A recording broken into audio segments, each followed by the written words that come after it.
Hello বন্ধুরা, ববিস কিচেনে সবাইকে স্বাগত জানাই। আজকে তোমাদের সাথে শেয়ার করব পোস্ত দিয়ে সর্ষে দিয়ে রুই মাছ ভাপা।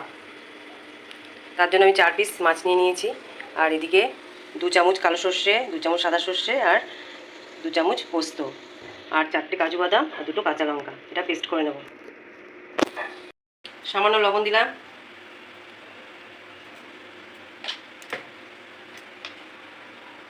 সামান্য হলুদ,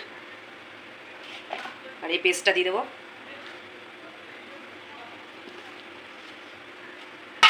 ভালো করে মেখে নেব।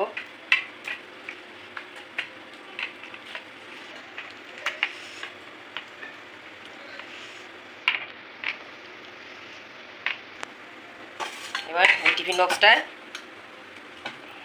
খানিকটা সর্ষে পোস্ত বাটা দিয়ে দিলাম।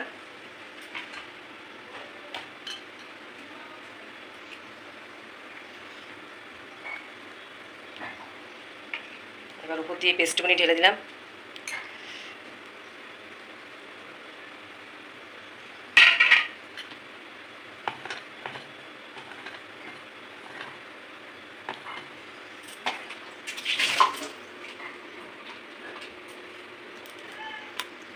এবার এর উপর দিয়ে কাঁচা সর্ষের তেল দিয়ে দেবো বেশ খানিকটা।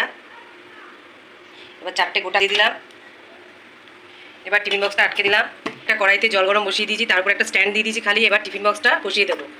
এবার তার উপর দিয়ে একটা কড়াই সাইজের একটা বড় বাটি দিয়ে ঢাকা উল্টে ঢাকা চাপা দিয়ে দেবো। এবার 30 মিনিট এখানে ভাপে সেদ্ধ হবে, তারপর নামাবো। আধ ঘন্টা হয়ে গেছে। এবার গ্যাসটা বন্ধ করে দিলাম। কিছুক্ষণ ঠান্ডা করে নেব, তারপরে খুলবো টিফিন বক্সটা।